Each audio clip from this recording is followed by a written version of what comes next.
반갑습니다, 학생 여러분. 코인캠퍼스의 비트코인 차트 리포트를 담당하고 있는 교수 릴트캠입니다. 자, 리포트 시작에 앞서 어제자 분석 정확하게 적중하였으니까 오늘 영상도 끝까지 시청해 주시면 감사하겠습니다. 영상 끝까지 시청하셔서 성토하셨으면 좋겠고요. 현재 시간 2025년 2월 18일 오후 16시 1분 지금부터 수업을 시작해 보도록 하겠습니다. 먼저 오늘의 주요 일정을 체크해 보도록 할게요. 오늘의 주요 일정 같은 경우에는 이제 22시 30분에 미국 근원 개인 소비 지출 물가 지수와 미국 근원 소비 지출 물가 지수가 있고요. 중요도는 높은 수준이니까 꼭 참고를 하셨으면 좋겠습니다. 두 가지 중에 딱히 뭐가 더 중요하다라고 하기 어려울 만큼 두 가지 다 중요하고요. 그러나 이제 개인 소비 지출 물가 지수, 즉 PC라고도 하죠. 개인 소비 지출 물가 지수가 뭔지 알려드리도록 하겠습니다. 개인 소비 지출 물가 지수란 소비자 지출을 반영한 물가 지표로서 연준이 인플레이션 판단과 금리 정책 결정에 사용하는 핵심 경제 지표이다라고 봐줄 수가 있겠고요. 그럼 이게 비트코인과는 어떤 연관이 있느냐를 설명을 드려보도록 할게요. 자, 이 PC 개인 소비 지출 물가 지수가 예상보다 높으면은 혹은 이전치보다 높으면은 인플레이션 압력이 증가되었다고 해석을 할 수가 있고요. 그럼 인플레이션이 증가를 했기 때문에 연준은 금리 인상을 고려하게 됩니다. 금리 인상이 나와주게 된다라고 한다면은 달러가 강세, 그 다음에 비트코인은 약세로 적용이 될 수가 있겠고요. PC가 예상보다 낮으면 인플레이션을 둔화되고 있다라고 판단, 연준이 금리 인하를 해줄 가능성이 증가를 하게 됩니다. 그럼 달러가 약세로 바뀌게 되고 달러가 약세로 바뀜에 따라서 위험 자산인 비트코인이 강세를 띠게 된다라고 이해를 해주시면 되겠고요.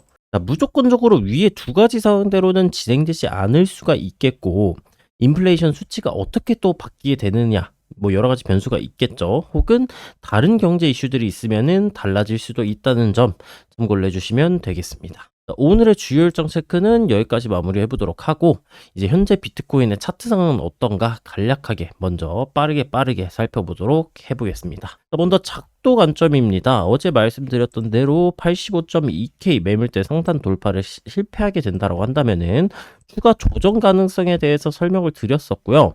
어제자 저점 매물대 구간, 이 매물대 구간을 이탈해주면서 현재 매도세가 추가로 나와주게 되면서 낙폭이 강화되는 모습을 보여주고 있어요.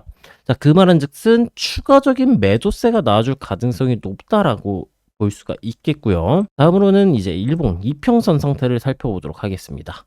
자, 이동평균선의 색깔부터 설명을 드려보도록 할게요. 파란색이 20, 주황색이 60, 보라색이 120, 검정색이 240 이동평균선이고요. 현재 20과 120 이동평균선에 데드크로스가 나와준 모습이에요. 따라서 이 전통적으로 이동평균선의 골든과 데드크로스는 추세 전환을 야기하기 때문에 현재 정배열에서 역배열로의 추세 전환 가능성을 시사하고 있는 상태이다 라고 이해를 해주시면 되겠고요. 또 어제 말씀드렸던 대로 240 이동평균선 구간까지 추가 하방 폭발 가능성에 대해서 설명을 드렸고 현재는 240 이동평균선 구간까지 떨어진 모습이기 때문에 240 이동평균선에서의 반등이 나와주는지가 굉장히 중요하다라고 봐줄 수가 있겠습니다. 다음은 보조지표 상황으로 넘어가 보도록 할게요. 보조지표는 일봉 보조지표이고요. 스토캐스틱의 형태는 트리플 스토캐스틱을 보고 있습니다. 그 다음에는 이제 RSI를 보고 있는데요. 이 보조지표의 트리플 스토캐스틱을 보시면은 현재 이 파란 선과 빨간 선들이 역배열의 형태, 그 다음에 하방 기울기를 유지해주고 있는 모습이에요. 따라서 아직 하락 시그널의 형태는 끝나지 않았다라는 점을 알 수가 있고요. 다만 긍정적인 소식이라고 한다면은 현재 RSI 지표가 이 과매도 구간을 도달을 해준 모습이기 때문에 반등이 나와줄 수도 있는 구간이겠구나 라고 예측을 한번 해볼 수가 있겠습니다. 자, 오늘 간략 브리핑은 여기서 마무리 해보도록 하고요. 차트로 넘어가서 자세하게 디테일하게 한번 살펴보도록 하겠습니다. 자, 먼저 일봉 작도 관점입니다. 일봉상 82.5K 85.2K 돌파 실패를 하면은 추가 폭발 가능성 언급드렸었고요. 어제자 저점 매물대를 이탈하면서 추가적인 폭발이 나와준 모습입니다. 현재 비트코인은 바이비트 해킹 사건, 그리고 어제 새벽에 트럼프의 중국 관세 언급으로 인한 매도세 등 시장에 유리한 호재라고 할 만한 게 딱히 없는 상황이고요. 그리고 현재 지지 구간도 없는 모습이에요.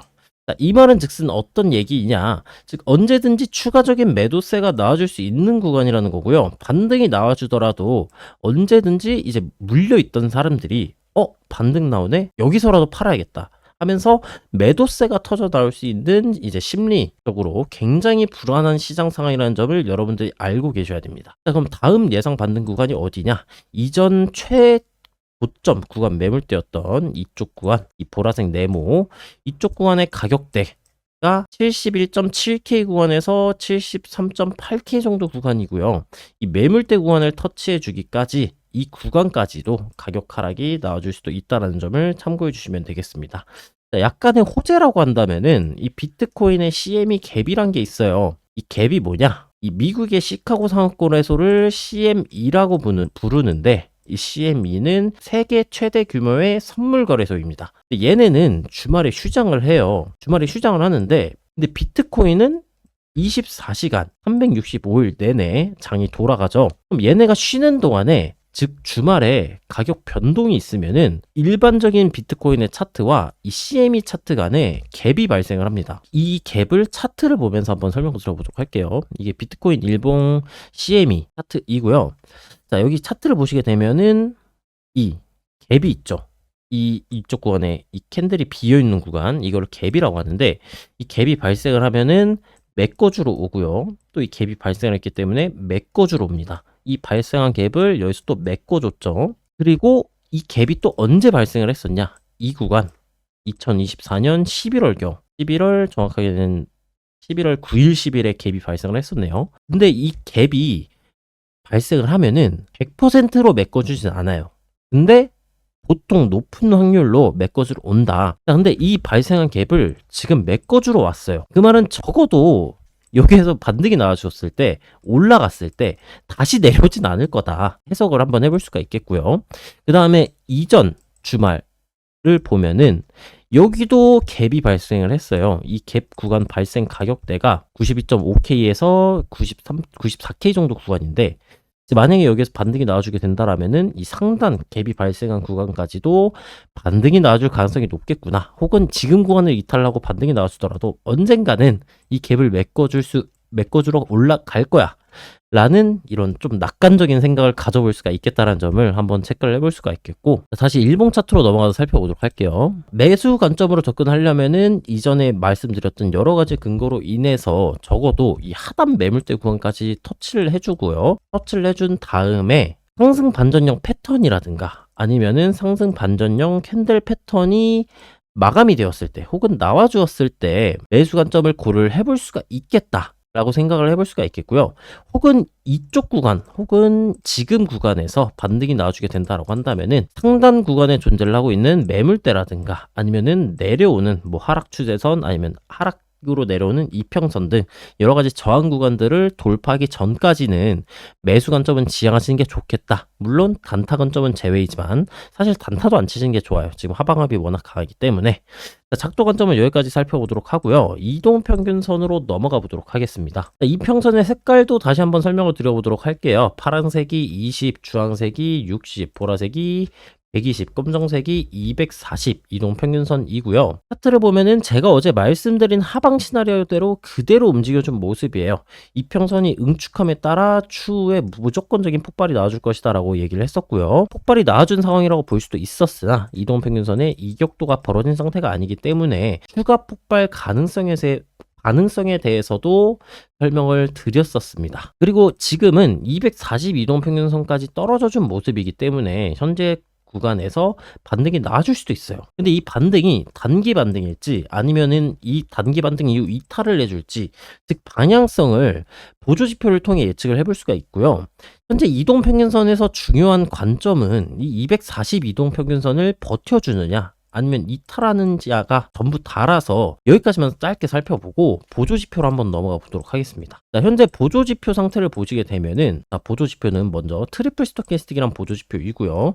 순서대로 단기, 중기, 장기를 나타낸다라고 이해를 해주시면 됩니다. 자, 파란색 선은 K선이고요. 빨간색 선은 D선입니다. RSI 보조지표는 보편적으로 많이들 사용하시는 14 RSI 보조지표이고요. 현재 이 스토캐스틱을 보시면은 과매도 구간을 진입해준 모습이에요. 근데 교수님, 제가 이전에 봤던 유튜브나 다른 사람들은 이제 과매도에서 사고 과매수에서 팔라고 하는데 그러면 지금 과매도 구간을 진입했으니까 매수 타점 아니에요? 라고 이제 생각을 하시는 분들이 계실 텐데 분명히 이게 잘못된 게 어제 말씀드린 이 페일러 현상이 나와줄 수가 있어요. 따라서 과매도에서 살 거면은 적어도 과매도 구간을 돌파하고 사야 하는데 그래야 트랩 구간을 어느 정도 걸을 수가 있고요. 이 트랩 구간을 거르는 방법이 여러 가지가 있는데 이 여러 가지 방법이 궁금하신 분들은 이제 영상 하단 코인 캠퍼스 입학 문의하셔가지고 들어오시면은 저만의 노하우를 전부 알려드리도록 하고 또 매매를 잘하실 수 있게 차트 강의도 무료로 진행하고 있으니까 많이 물어봐 주시면 감사하겠고요.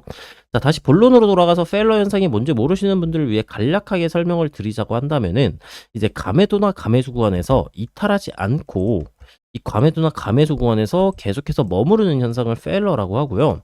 예시 상황을 한번 보여드리도록 할게요. 자, 이쪽 구간을 보시게 되면은 자, 과매도 구간을 진입을 했어요. 이쪽 구간에서 과매도에 팔라 그랬으니까 여기서 팔아야겠다 하고 숏을 칩니다. 자, 그러면은 여기서 고점 갱신 계속 이어지다가 최고점 뚫네 손절. 여기서 다시 잡아야겠다. 과매도니까. 이런 식으로 계속해서 잘못된 타점을 들어갈 수가 있다. 그래서 이 페일러 현상이 지금 저점 구간에서도 하방 시그널이 유지되고 있는 형태이기 때문에 진행이 될 수도 있다라는 점을 설명을 들어볼 수가 있겠고요. 그럼 일봉이 과매도 구간에 도달했을 때 상위 시간봉을 보면은 뭐 1시간봉에서 과매도 구간을 도달했을 때 4시간봉의 방향성이 하방이라면은 그 과매도 구간이 페일러가 나와줄 가능성이 높아요. 그 말은 즉슨 일봉보다 상위 시간봉인 주봉으로 넘어가서 한번 살펴보도록 할게요. 자, 주봉에서의 보조지표 형태를 보면은 지금 계속해서 이어지는 하방 기울기 그리고 장기 같은 경우에는 데드크로스 이후 이제 막 고점 구간을 이탈해준 모습이기 때문에 하방 시그널의 형태가 굉장히 강한 구간이다라는 점을 알 수가 있어요.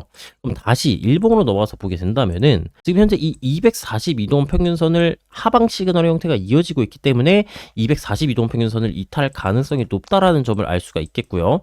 반등이 나와 주더라도 이쪽 구간에서 상승 파동의 시작점이 될 가능성은 조금 낮고 단기 반등 이후 재차 이탈할 가능성이 높을 것이다. 일봉 보조지표가 상승 시그널로 바뀌지 않는 한 그럴 가능성이 높겠다라는 점을 알 수가 있겠습니다. 이 242동 평균선에서 반등이 안 나온다라는 얘기는 아니에요. 반등이 나와줄 가능성이 높겠지만은 장기 이동 평균선은 차트에서 굉장히 중요한 역할을 하기 때문에 그럼 여기서 반등 나오네? 매수해야겠다. 뭐 이 말은 틀린 말은 아니에요. 다만 반등이 나와주게 된다라면은 큰 욕심 없이 단기적인 관점으로 진입하시는 게 좋다라고 오늘의 결론을 한번 지어볼 수가 있겠습니다. 자, 상승 및 하락 시나리오를 살펴보도록 할게요. 일단 상승 시나리오라고 한다면은 242동 평균선에서 반등 혹은 이탈 나더라도 단기간 내에 복귀를 해주게 되면서 땅바닥 등 상승 반전 형태를 그려주고요. 그려준 이후 하락 추세선 혹은 상단 매물대 구간까지 올라가주는 상승 파동의 형태를 띄워주는 상승 시나리오의 형태를 한번 그려볼 수가 있을 것 같고요. 하락 시나리오로 예시를 들어보게 된다라고 한다면은 242동 평균선 구간을 이탈 내줄 때 강한 거래량이 동반된다면은 매도 관점으로 접근이 가능하겠고요. 이탈 이후 리테스트 반등이 나와주게 된다라고 한다면은 이쪽 구간에서도 반전형 캔들 패턴 등을 체크해 매도 관점으로 접근이 가능합니다. 그러면은 이탈하거나 이탈 이후 리테스트가 나와주게 되고 하단에 존재를 하고 있는 이 매물대 구간까지도 가격이 떨어질 수 있는 가능성이 존재를 한다. 그럼 이렇게 상승 시나리오, 이렇게 하방 시나리오 등등을 체크를 해볼 수가 있을 것 같고요. 자, 오늘 분석은 여기까지 해보도록 하겠습니다. 자, 근데 여기서 추가적으로 이 파동에 대해서 조금 설명을 들어볼 수가 있겠는 게 파동은 응축과 폭발의 연속이에요. 자, 지금 차트도 1시간봉으로 넘어가 보시면은 여러분들 보세요. 응축을 하고요. 폭발이 나와줍니다. 응축이 하고요. 폭발이 나와주고요. 응축을 하고 폭발. 그 다음에 응축하고 재차 폭발 나와줘요. 자, 이 말은 뭐냐?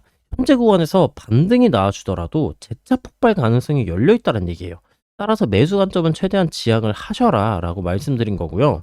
적어도 매수를 하려고 한다면은 반전 패턴, 다이버전스 아니면 매물대 돌파 등등을 확인을 하고 진입을 하셔라 라고 진짜 여기에서 마무리를 지어 보도록 하겠습니다. 자, 오늘 차트 분석은 여기까지 마무리를 해보도록 하겠고요. 비트코인 도미넌스를 통해 현재 알트코인 시장 상황을 체크를 해보러 넘어가 보도록 하겠습니다. 자, 비트코인 도미넌스를 모르시는 분들을 위해 간략하게 설명을 드려보자면은 비트코인 도미넌스란 이제 암호화폐 시장 속에서 비트코인이 차지하는 비중을 나타낸 거고요. 자, 검정색 선은 비트코인의 가격 움직임, 이 차트의 캔들은 도미넌스의 가격 움직임을 나타낸 겁니다. 6시간봉 차트이고요. 비트코인은 현재 하락을 나타내주고 있는 모습이고요. 도미넌스도 하락을 나타내주고 있는 모습이에요. 이 말은 즉슨 왼쪽 표로 대입을 해서 살펴보게 된다면은 비트코인이 하락, 도미넌스의 하락일 때 알트코인 같은 경우에는 소폭 하락 혹은 간혹 상승이 나와준다 라고 얘기가 나와 있어요. 자, 이 말은 뭔 뜻이냐? 하락 추세를 유지하고 있는 코인들 같은 경우에는 하락 추세 혹은 횡보할 가능성이 높다라는 얘기이고요. 상승 추세를 유지하고 있는 알트코인들 같은 경우에는 상승 추세 혹은 횡보할 가능성이 높다라는 얘기예요. 근데 비트코인이 하락을 하면은 대다수의 알트코인들이 하락 추세가 나와줘요. 근데 아까 비트코인 상황이 어땠었죠? 죽기 직전의 상태였었어요. 그나마 도미넌스가 내려가고 있기 때문에 알트가 조금이나마 버텨주는 모습이지만 알트의 현재 낙폭이 하방압이 비트코인의 추가 하락 시 강화될 수가 있다는 점을 여러분들은 알고 계셔야 돼요. 그럼 여러분이 지금 알트를 사야 할까요? 아니면 팔아야 할까요? 하지 말고 갖고 있는 알트를 팔아야 하는 시기예요. 따라서 현금화의 비중을 높이고 내가 보고 있는 코인의 차트가 상승 추세로 전환되거나 혹은 상승 추세가 진행이 되고 있다면은 상승 추세 속 눌림목 구간에 왔을 때 이것도 100% 진입을 하시는 게 아니라 분할 매수로 진입을 하셔서 이 매도세가 나와주는 것에 대비를 하시면서 리스크를 낮추는 전략을 가져가는 게 제일 좋은 시나리오다 라고 설명이 가능하겠고요. 오늘 방송은 여기까지 마무리 해보도록 하고 오늘 방송 내용이 좋으셨다면 구독과 좋아요 눌러주시면 감사하겠습니다. 저희 코인 캠퍼스 입학 문의는 영상 하단 댓글란 참고하셔서 들어와 주시면 감사하겠고요. 저는 월요일 코인 차트 리포트에서 뵙도록 하겠습니다. 시청해주신 여러분들 모두 감사드립니다.